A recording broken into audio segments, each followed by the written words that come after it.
This is Where We Live from Connecticut Public Radio. I'm Lucy Nalbathanchel. What makes a community thrive? A strong downtown certainly helps. Today we explore how towns and cities in Connecticut respond to issues like vacant storefronts. Are there spots in your town or city where businesses have closed and nothing has taken their place? Coming up, we'll get national perspective on the issue. Do you own a retail shop in Connecticut? What's your experience been like? You can join our conversation, 888-720-WNPR. That's 888-720-9677. Or you can find us on Facebook and Twitter at Where We Live. We're talking about this issue today because next week there's a statewide summit that will explore retail in the age of disruption. It's being hosted by the Connecticut Main Street Center, and its CEO, Patrick McMahon, joins me now in studio. Patrick, welcome to the show. Good morning, Lucy. It's a pleasure to be here. Later on, we're going to talk specifically about this summit that I mentioned, but we wanted to learn more about your organization and also how you're working to help municipalities around the state. So I guess we could just start off by explaining, what is Connecticut Main Street Center? Well, we are a statewide nonprofit organization. We are funded by the State Department of Economic and Community Development as well as Eversource. They're our founding sponsors. We've been in existence for 20 years next year.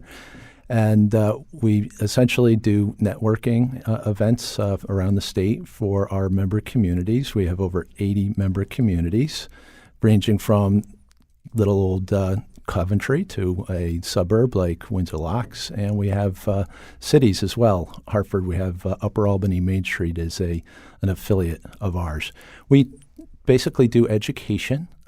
We espouse a comprehensive approach to downtown revitalization, utilizing a model. It's called the National Main Street 4-point approach. So the first is an organization. There's got to be an organization, whether that is a Downtown Merchants Association, whether it's the Chamber of Commerce, whether it's a nonprofit Main Street program, or something called a Business Improvement District. There's got to be someone who's driving the bus locally. But we also have to look at the design of the downtown. How does it function? From where's the parking? Are the streets wide enough? What are the elevations of the buildings? What's the connectivity? What's the connective tissue downtown? We also look at promotions. Promotions is another leg of the stool. And then finally, economic enhancement. Economic enhancement is essentially what is the market? What sort of businesses can you attract based on the market that you have? And if there are some vacant or underutilized parcels, what are some of the tools that communities can utilize in order to bring these back into fruition? We know we have a lot of municipalities in the state of Connecticut, 169, yes. In fact. And so when you think about where you live in terms of economic development office or these business district, as you mentioned, it's very local. And so what is the role of the Connecticut Main Street Center in working with these municipalities? Is it to get everyone on the same page, or if some municipalities are struggling? I'm just curious how you're able to work with these very different communities around this. There's no doubt. Each one has their own challenges and opportunities, and the first thing is to really go in and determine what are their assets. We call it asset-based community development. Determine who are the people, who drives the bus, who are the stakeholders, what businesses are there, what are the landlords and the property owners, who's working at the town level, whether it's the economic developer, the town planner, is the CEO involved.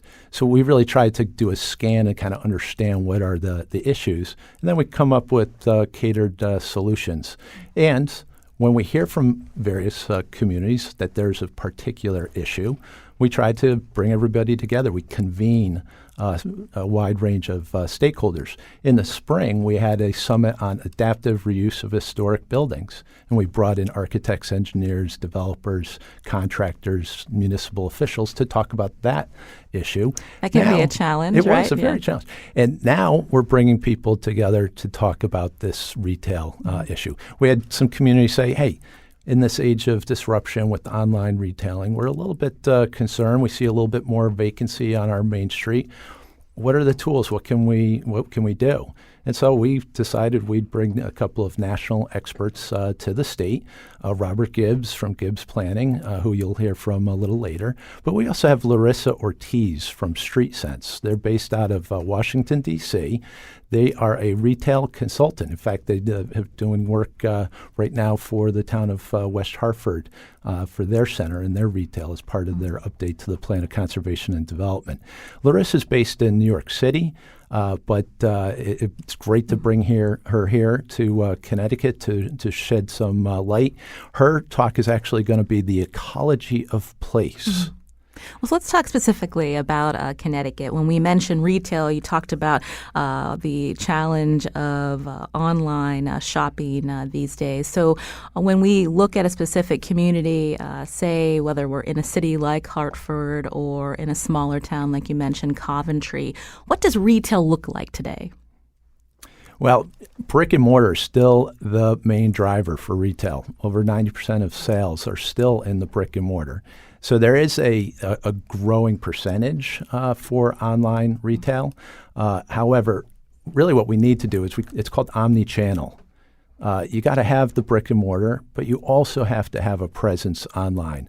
So our recommendation to the small businesses is make sure that you have a robust social media presence on all the channels, Twitter, Facebook, and Instagram. You want to make sure that you're having specials that are going to bring people into your shop. There's actually a move to have sort of entertain. It's called retailtainment. Mm-hmm. And you would have potentially yoga. You could have a coffee bar. You might have a sitting area. You may bring in music. So people today, they want to be entertained when they go out. So it's so easy to go online mm-hmm. and shop, but when you're going to one of our downtowns, you're experiencing that fun element to meet other people, gather with friends, go and touch, feel, smell the product. You can't do that online. Mm. So that's why it's important to come downtown. With me in studio is Patrick McMahon, CEO of the Connecticut Main Street Center, as we focus in on municipal downtowns. What does your downtown look like where you live? Do you notice vacancies that have persisted for some time? Are you a small retail business? We want to hear from you. Join our conversation, 888-720-WNPR. That's 888-720-9677. Patrick, I was thinking about in the 13 years I've lived in Connecticut, I moved first to West Hartford and rented there for a year before my husband and I then bought our first home in Middletown. And Middletown is known for their historic Main Street, lots of mom and pop shops as well as new businesses coming online. But in terms of maybe these retailers who've been in business for a long time, how do you get them to, buy into having that online presence, to have a robust Facebook page? Either you have to come up to the times or you're going to fail now in business. Essentially, mm-hmm. the trend is so much towards the online that if you're not capturing a part of that market, you're going to struggle. But it's not just the whole retail online aspect of it. You have to, as a retailer, make sure your shop is attractive. Okay, the exterior's got to be inviting. The interior has to have a layout that is fresh and that people are going to want to stay and linger. If it doesn't, then you're going to lose out to competition. We've been hearing that there are many communities, not just in Connecticut, but nationwide, that are struggling with increasing number of vacancies, whether it's in their downtown or maybe in the shopping corridor where there used to be mom and pop shops, but not so much anymore. So what do vacancies look like in particular municipalities in our state? Are they increasing? It's hard to say that they're increasing. Retail goes in ebbs and flows, just like any other, market. Office is also the same, or restaurants. The businesses come and go. The challenge is we want to make sure that we engage and activate as many of the spaces as possible. Because as if you've been downtown Middletown, you're going to want that continuous walk by all of those storefronts. And if there starts to be gaps in those storefronts, then you're going to potentially turn around back to your car. So we want to make sure as many of those spaces are activated. So some of the things that communities can do, that can really raise the game is promote shop local. If you shop local, the money recirculates within your community. If you do go to one of the national chains, it's quite possible it's going to shareholders that are elsewhere across the country. So shop local. There's something called Small Business Saturday that's approaching on November 30th. And communities, you can be a neighborhood champion. So if you're the Chamber of Commerce or you're the local Main Street organization or just a shop owner, you can be a neighborhood champion and promote some events to draw people down right after Black Friday. Everybody goes out to Black Friday to the big retailers. This is an opportunity to say, no, hold on. Your mom and pop retailers are right here. And those mom and pop retailers, they're the ones who are donating to the local gymnastics or local baseball. Little League. The Little League. They're the ones who know you, the personal contact. So go out and support them locally. Communities can do other things with the vacant spaces. Get an inventory. Know what you have as a locality. Find a way to market those spaces. You're going to hear from Carl Rosa a little bit later, and they have a very creative storefront advertising that he can tell you more about. I've been in Putnam where they've taken window displays and done some creative things with it. And Putnam is on the eastern side of the state. So tell us what were some of the creative things they've done. Yeah. Putnam is absolutely amazing. It's only 9,000 people. It's an old mill town, but the historic charm just emanates. And they have these really creative events. For instance, Fire and Ice over the winter, where they have the largest ice carving competition, I believe, in the country, at least in the Northeast. They have a big pumpkin festival. So they focus their downtown. They have a Putnam Business Association that has like 250 members. For a community of 9,000 to have a business association of 250 members is absolutely astounding. And if Putnam can do it, then Middletown can do it, then Meriden can do it, then North Canaan can do it. And that's the message that we are sharing, the importance of downtowns and then what you can do to improve them. What about, do you hear from communities who struggle with landlords who, they own particular blocks or a particular building and that vacancy has persisted? I mean, how do you walk through with municipal leaders on how much pressure should be put on landlords? We heard of a situation in California where the local council was thinking about putting in an idea of a vacancy tax. That's already in place in Arlington, Massachusetts, and more communities are actually looking at that. I believe the mayor of Boston is contemplating it. But that might not be the best approach. I mean, let's go for more of the carrot approach than the stick approach. Ultimately, if we have to get to the stick approach. Especially in Connecticut, right? We don't want to hear. So there's no particular, let's say there's a range of reasons why a space might be vacant. So the landlord isn't always sort of culpable. Mm-hmm. Potentially they're waiting for the right mix of tenants. Maybe a business was in there for 20, 30, 40 years, a mainstay of the community. Like in Torrington, Michael's Jewelers just went out. That might be vacant for a period of time. And that's just because of the natural ebb and flow of businesses. It wasn't the landlord. It just was the way it happened. Sometimes the fit-out costs of the space is more than the rents can generate at that point. So you hold on to it. There's also, in some communities, there may actually be a tenant. It's dark space, but there is a lease. Someone is still paying on that lease. So the landlord's getting the money. The community, though, doesn't know that the business is still paying a lease. Patrick McMahon is my guest in studio here on Where We Live, CEO of the Connecticut Main Street Center. We're going to continue our conversation after the break. We also want to hear from you. Are you a small retail business owner in your town? We're going to hear some examples from other towns working with small business owners and changing up what their main streets look like. But you can join our conversation. Here's the number, 888-720-WNPR. That's 888-720-9677. Or find us on Facebook and Twitter at Where We Live.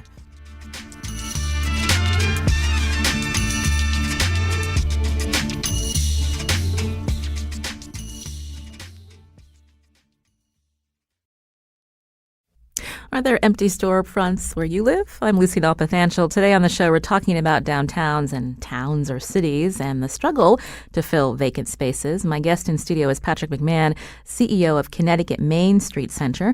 Now, if you own a shop, how do you attract walk-in customers who don't want to battle traffic or pay for parking? And have vacant storefronts in town affected your business? You can join our conversation, 888-720-WNPR. That's 888-720-9677. Or you can find us on Facebook and Twitter at Where We Live. Patrick McMahon in studio with me. And joining us now by phone, Carl Rosa, CEO of Main Street Waterbury, which is a Connecticut Main Street Center member community. Carl, welcome to the show. Good morning, Lucy. Good morning, Patrick. Morning, Carl. Carl, we were actually just in Waterbury a couple months ago. Where We Live held a coffee break. And what's interesting about Waterbury is some of those historic buildings, but also a center of town where there are local businesses. So tell me, from Waterbury's perspective, how has vacancy impacted your community, and what are some steps you've taken? Well, certainly, we've had our share of vacant storefronts over the years, but, we've had some really positive recent developments that have helped us out. We've just recently added post-university into our downtown with 400 employees, and you could imagine that's been an almost immediate economic impact to the downtown district. But now, having that in place, we do have to address we still have to address our vacancies that we do have. And one of the things we've done over the years with our Main Street program here in Waterbury is maintain a constant available properties list that's available for anyone that's interested in locating in any of our storefronts downtown. We update it on a regular basis, square footage, lease rates or for sale rates for the space, who the contact people are, what the usage was, where it's located, and we continually upgrade that list because, as Patrick was mentioning before, it ebbs and flows. Retail comes in, retail leaves, restaurants come in, restaurants leave, and so we're constantly on that. So now we have an inventory, but we still want to physically market the actual storefront spaces. So about a year ago, we came up with a downtown blooming windows program, and essentially what we did, we got authorization from our board of directors to assign some money to installing these decals of a blooming tree and into the vacant space. And then in the lower right-hand corner of the window, we will put the contact information, the phone number, who to call on that space in case you're interested in locating in there. And then through website and social media, we continue to advertise the spaces as well. Now, this is part and parcel from any efforts that the building owner might be doing for that space or his or her real estate representative. We took the bull by the horns and just said we're going to do this on our own as well.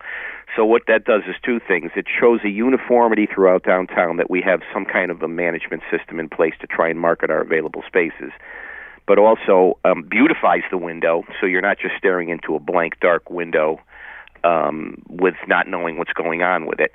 And so it hits on a number of different cylinders on how to just move and market our spaces along and try and create interest for it. When you do have interest, are these businesses that are from out of town that are interested in coming into Waterbury? Are they Waterbury residents that are looking to start a new venture? I think it's a combination. We've had, businesses that are in Waterbury that might be entertaining opening up a second location. Now that they see traction with additional employees, which are paychecks, they look at an opportunity, so they say, okay, this could be something we can do. It could be investment people or, developers that are looking at downtown and they're seeing a new vibrancy in life into the downtown, so now they have an opportunity to want to invest, and part of their project or investment will be they're going to have to accommodate some level of retail on a first floor of whatever building they're interested in. So then some of those businesses might be from out of the region or out of town. But so it's a combination of both. You're creating the enthusiasm and you're creating the availability of the space and people now reinterested in moving into downtown Waterbury. So you're creating that environment that people are giving us a second look.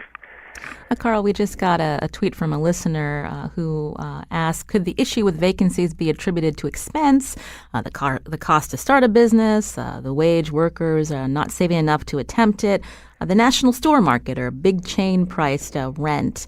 I'm just curious, when we think about retailers that are successful, so often for a few decades now, Americans have been used to going to the mall, but now malls are on the decline. And talk about the mall around Waterbury and what you're seeing there and how that might be either contributing to maybe more interest now in the downtown. I think our mall is located pretty close to downtown, but we've always had a really good relationship with our mall and our mall management. A business that is in a mall might not be a good fit to go downtown and vice versa. So we've always worked well with them on things of that nature. In fact, two of my past board chairs have been the mall managers. In fact, one of them is going to be a panelist at next week's presentation that Connecticut Main Street's putting on. Karen Pollard was one of our first board chairs. So we've always had a good relationship with the mall, and we're always looking for ways to cooperate with them. They're big supporters of ours. I think it's more all of what you mentioned as far as the challenges of downtown with rental rates and what needs to be done to the building to get it ready for occupancy. It is a challenge, and those things are constantly being addressed to see how we can make things better for people to be interested in our spaces. But for us, it's the mall is not to blame on downtowns. I mean, obviously it's a factor, but it's not the only factor. And malls have been around a long time. It's just a matter of creating a lifestyle experience for your downtowns, creating interest and activity and events, and keeping it clean, safe, and friendly, and creating an atmosphere where people want to come down for things. And shopping is part of it, but there's other things that go on as well. Carl Rose is on the phone with me, CEO of Main Street Waterbury. In studio with me is Patrick McMahon, CEO of the Connecticut Main Street Center. Patrick, I am curious, as Carl mentioned, retailers that are often in malls, not always the best fit for a downtown area. But as we've seen malls decline, now I live in Suffield, so right across the bridge is the town of Enfield. They've got a huge mall that's very empty, and Target sits right next to the Enfield Mall. A lot of residents there say that's the reason why all these smaller shops in the mall have closed. And so when a mall doesn't bring in the traffic it once did, is there a challenge where maybe some of these bigger retailers want to get it to a smaller footprint in a certain downtown area? And the struggle of a municipal leader saying, do we allow that to happen because that tax base is good for us? Well, it's interesting that you raised Enfield, because we actually did some contractual work with Enfield to create something called a tax increment financing district. As you mentioned, the mall itself was dealing with some significant vacancy in the mall itself. The retail area around it is pretty much thriving, but it's also very close to Enfield's historic Thompsonville neighborhood. And so we came in to create this TIF district because it'll bring in some revenue that can be laser focused just on that area. And there is the possibility that there's some businesses in the mall that will downsize and move into some other strip centers or into the downtown. But let's not go there. Let's have both areas thriving. And one of the things that Enfield's going to likely try to do is create some more mixed use, some residential near the mall that will help drive traffic to that location. It's really interesting. The North Central Chamber of Commerce moved into the mall, their office, in order to be the day in and day out messenger for Enfield and the business community there. You mentioned residential maybe moving closer to that area, but is there a challenge getting, say, the city council? Is zoning, making changes with zoning a challenge as well? Zoning's always going to be something that communities are going to have to address. Communities are going to have to look at more flexibility in their zoning going forward.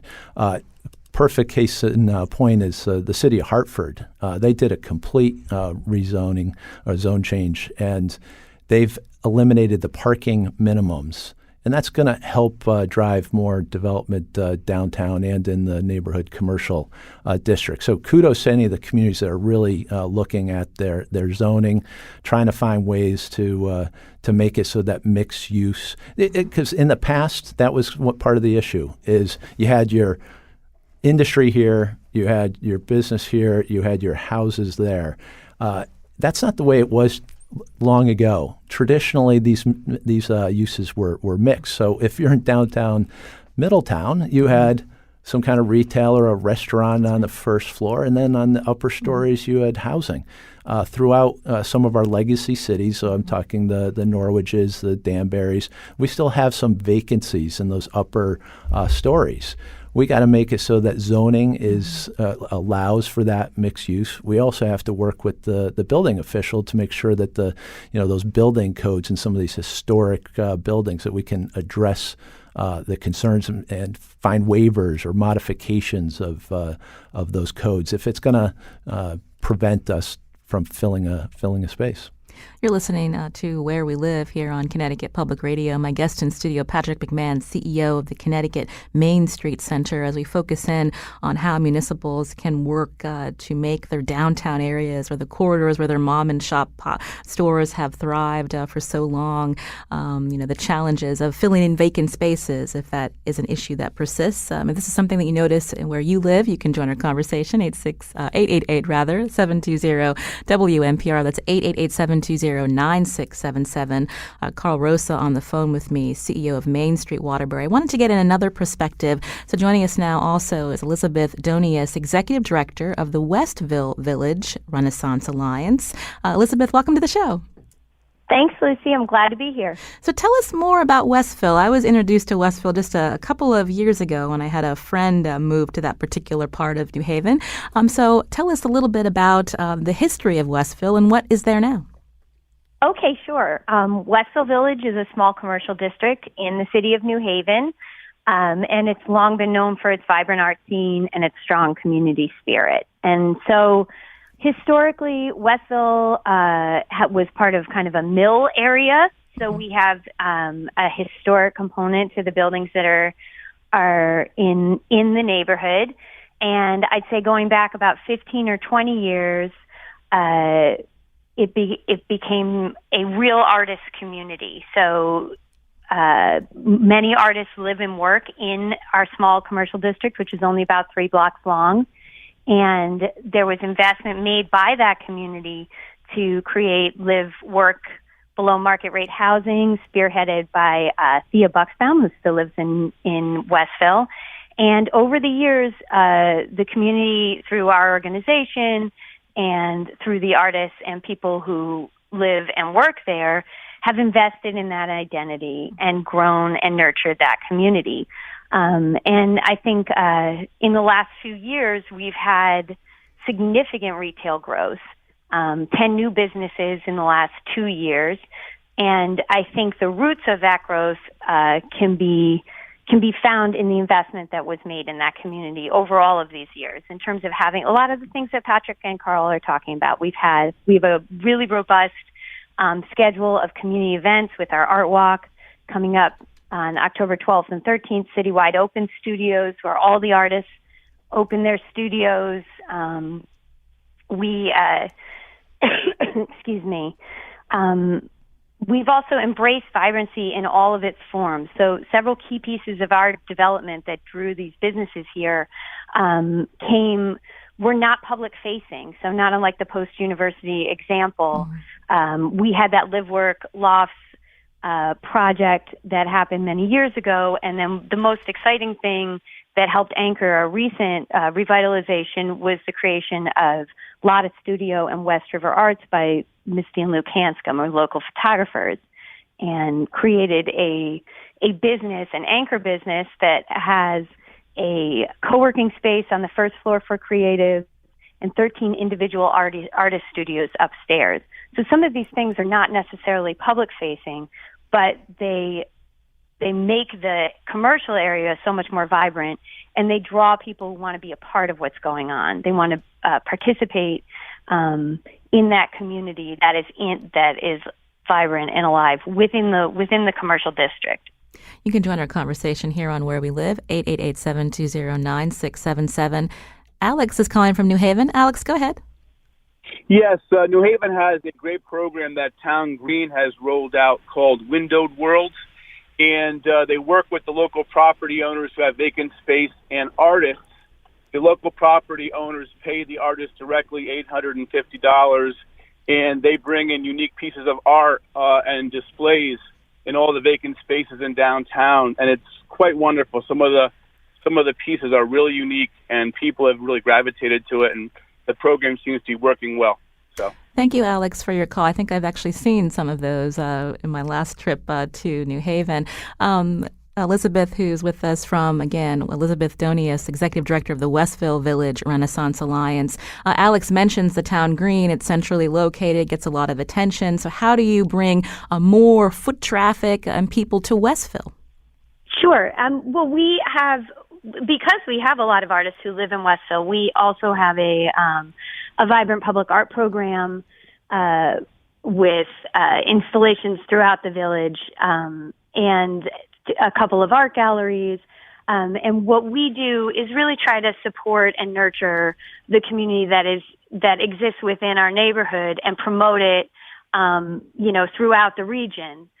So for foot traffic, one of the things that's been really interesting, foot traffic is kind of the critical piece for the retail sector. And for us, what we've found is having a lot of businesses open that are kind of hybrid 21st century businesses that increase our foot traffic but aren't entirely dependent on it has made a huge difference for us over the past few years. So we have really seen an increase in our foot traffic, but the businesses that helped grow that all had kind of a hybrid model. So like I talked about Lotta Studio, that's brought a lot of creative people to just be in the village all day and working.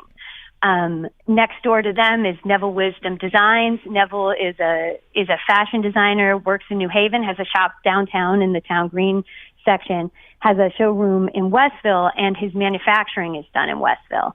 So, we're not dependent on people walking past Neville's store and going in and buying custom-made clothing every day because we have that manufacturing component as well. And what we get is Neville working, living, and being a part of our community, which is a draw in and of itself. We have other businesses that have recently opened. Elm City Sounds, which is a record shop, Vintanthro Modern and Vintage, which is a really lovely, funky, curated vintage shop with more modern stuff in it too. And these businesses have really strong, and Strangeways, I should mention as well, all have really strong online presences. So they do some of their business online in the case of Strangeways and Elm City Sounds. A significant amount of the money is coming in, through transactions that aren't driven by foot traffic. And then in the case of Vintanthro Modern and actually New Haven Cat Cafe, we have a cat cafe. Those businesses are very active on social media. So I've been in Melissa Gonzalez's store, Vintanthro Modern, and had people come in to buy things that she's put up on Instagram that day. Mm-hmm. So there's women all over the area follow Melissa's Instagram. She's a influencer, as they say, and they see something they like and they come in and they buy it. So those kinds of things are anchoring this kind of revitalization we have in Westville, and people come, they feel that organic sense of community that we invested in that in our assets, as Patrick would say. They want to be a part of it, and so people are finding new kind of forward-thinking ways of drawing those customers in, and everybody benefits in Westville from that. It sounds like there's some good energy in Westville. We wanted to get some national perspective on this local issue of supporting small retailers. And so joining the conversation now is Bob Gibbs, urban planning and retail consultant, president of Gibbs Planning Group and director of the Urban Retail Institute. Bob, welcome to the show. Good morning. Thank you. I mentioned to Elizabeth that there sounds like there's a lot of energy, a lot of interesting approaches happening, whether it's in Westville or in the city of Waterbury. And so I'm wondering, from your perspective, as we hear about larger retailers struggling, malls becoming more empty, is that helping smaller retailers across the country? It is, because many people are leaving the malls and returning back to downtowns. And so tell us what some particular communities that you've worked with, Bob, and maybe some of the challenges they see and how they've addressed those. We've been fortunate to work in every state in the country and from everywhere from Fargo, North Dakota to Palm Beach or Beverly Hills, California. And we are finding that there is a rush for quality downtowns that are beautifully designed and beautifully maintained, for strong retailers to deploy new stores there, and for shoppers to visit there and spend money. When we think about, often we're all connected to a device, whether it's our mobile phone or our tablet. Sometimes people think it's just easy to order from Amazon, but really, how much of the market does online shopping take away from retail businesses? Well, it's a deceiving number. Overall, it's 9% of total retail shopping, but it's 40% of the kinds of things you'd buy in a mall: clothing, sweaters, shoes, jewelry, books, electronics. So it is pretty significant overall, but still only 9%. And so there's an opportunity for downtowns to compete with the mall and with the online shopping if they can have an internet presence and provide that excitement they can't get it by buying something online.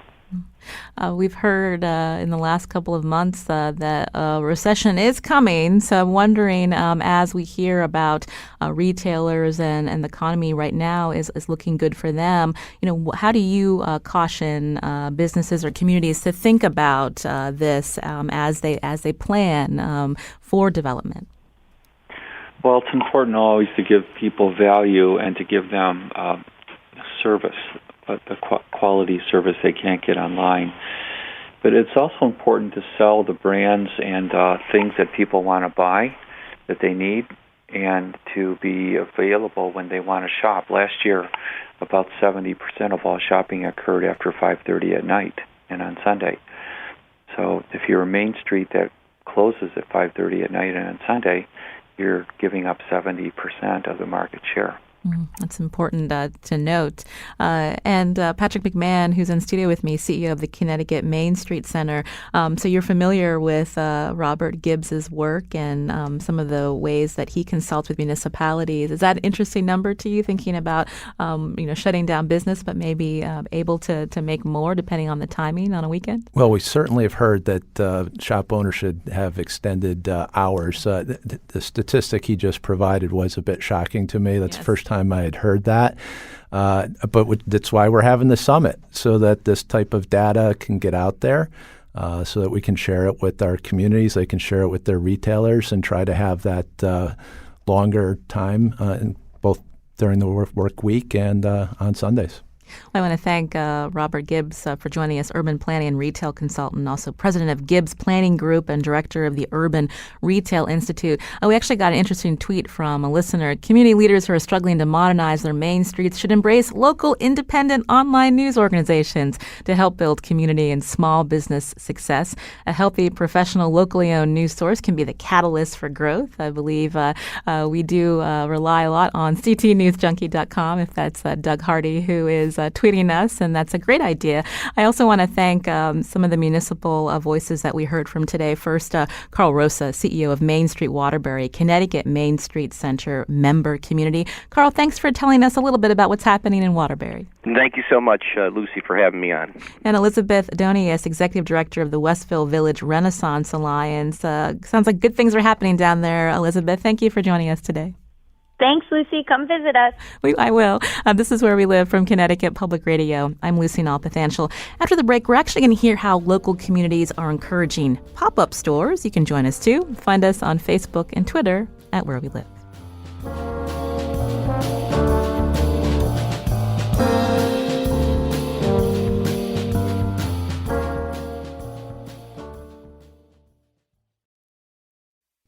This is Where We Live from Connecticut Public Radio. I'm Lucy Nalpathanchel. We've been talking about vacancies in town centers and other challenges businesses face to stay open, like finding desirable spaces and affording rising rents. But some communities see vacancies as an opportunity to encourage pop-up stores. Joining the conversation now is Jackie Wettenhall, Vice President and Director of Retail Development for Stamford Downtown. Jackie, welcome to Where We Live. Oh, thank you so much for having me on. I'm excited to join the conversation. So tell us about the pop-up program in Stamford. What's happening down there? Yes, we have a very robust pop-up program going on right now. This January, we received a grant from the state, the CT Next Innovation Grant. It's a matching grant, so our organization is matching the funds, about $25,000. And what we've done is we decided we have about two-block beautiful Main Street, and we have about 6 or 7, vacancies that pop up, Payless Left, for instance. And so what we've done is we've reached out and tried to create the type of retailers that we would like to have there permanently. So, for instance, we're looking for, we have a very strong, vital restaurant community on those 2 blocks. So it is a very active street, but really there's not that many shops to go to. There's a very high-end Master Goldsmith, for instance. There's also a beautiful optical shop. There's a dive shop where you can go in and get wetsuits and bathing suits and things like that. But we really wanted to bring more of that, and instead of just walking by a vacant store with a leasing sign on it. So the pop-up program is available on our website, so you can look for the information. And we've been able to attract very high-end dress shops. Jay Hilburn came in for 2 months. It's usually a month or two they take the space, and they will pay a small fee to offset the utilities to the landlord. And we've been able to get 2 pop-up art galleries, which have been fantastic. Jay Hilburn came in. They're a very high-end men's made-to-order. And then we had a Pirouette with an online store that came in, and they did beautiful dress shop for a month. And we're talking to, for instance, BMW, and to do a satellite showroom. They're up in a neighboring town, Darien. We'd like them to come in and showcase some of their wares and some of their new cars, maybe on a TV screen. So it's really been exciting and robust. We did a pop-up with UConn, University of Connecticut here, and they did a digital lab with professors and students. So we are just very, very excited about it. So it sounds like for pop-ups to be successful, it's the retailers that maybe have an established brand that can do that for 1 or 2 months to have maybe a creative way to see if a particular location works for them. Or Exactly. What if you're starting out and you just want to open a small business but not quite sure if this is something that might be the location for you? Do you discourage those types of retailers from applying to this grant program? Not at all. I think that it's a perfect way to test the waters and to see if the foot traffic that's there, really works for you, if it's a good fit for your brand. So I think it's a perfect opportunity for instance, Pirouette, this online company. I think their price point was a little higher, $200 plus on a dress, was a little tough for this particular market, but they are willing to come back and re-merchandise. So it's a good opportunity for online as well as established businesses that would like a satellite store. My impression of Stamford, there's a lot happening down there, particularly with development and your proximity to New York City. How does that impact, the rents for people who are looking for spaces but maybe can't afford it? Well, I think that we are well priced considering the other communities around us. For instance, Greenwich Avenue, our rents are not as high. Our rents are under $100, where theirs are over $100. So it's a very good market, and I feel like there's a lot of diversity of the population in our market. So that brings an opportunity as well. Any critiques that maybe 1 to 2 months isn't enough time for a business to, get the word out there that they exist and that they have products to sell? Yes, we're very flexible on that, Okay. and we are very blessed with a landlord that owns most of the main street. Our Bedford Street is our main street. So he works with us. He works with the pop-ups, and it's been very fluid and very successful. So we will definitely have the program throughout this year, and I'm hoping that it'll extend, and I do believe it will, into next year. Well, it certainly sounds very interesting. I want to thank Jackie Wettenhall for joining us, Vice President and Director of Retail Development for Stanford Downtown. We do want to take a quick call. Pat's calling from Hamden. Pat, you're on the show? Yes, I am. I find this conversation very interesting. I know Hamden has a vigorous program for attracting businesses to the town in the small areas, but I don't know what they're doing to keep them. For one thing, the one area, there was a shop that I always wanted to get into, but my husband hated the parking lot behind it to get into it because it was on the main Whitney Avenue, which is the main street. And there were several stores in there that looked interesting, but the accessibility was not there as far as driving a car and getting parking fairly close to the place. That's a good point, Pat. We're almost out of time. I want to have Patrick McMahon address your question about accessibility for people with mobility issues, challenging for some municipalities, and how do they work around that to make it accessible for people to be able to get into their shops? Well, I will tell you that in Hamden, you're very fortunate to have one of the best economic developers in Dale Croup. So I would be reaching out to the community and having a discussion as to how you can, design that plaza to make sure that it is accessible to the entire audience. We also heard from a caller who says that, it's great to hear happy stories, but this person is a small business owner. In her experiences, the leases are too expensive. So what are some ways to help small business owners? Are there particular programs through the state that they can get connected with through Connecticut Main Street Center?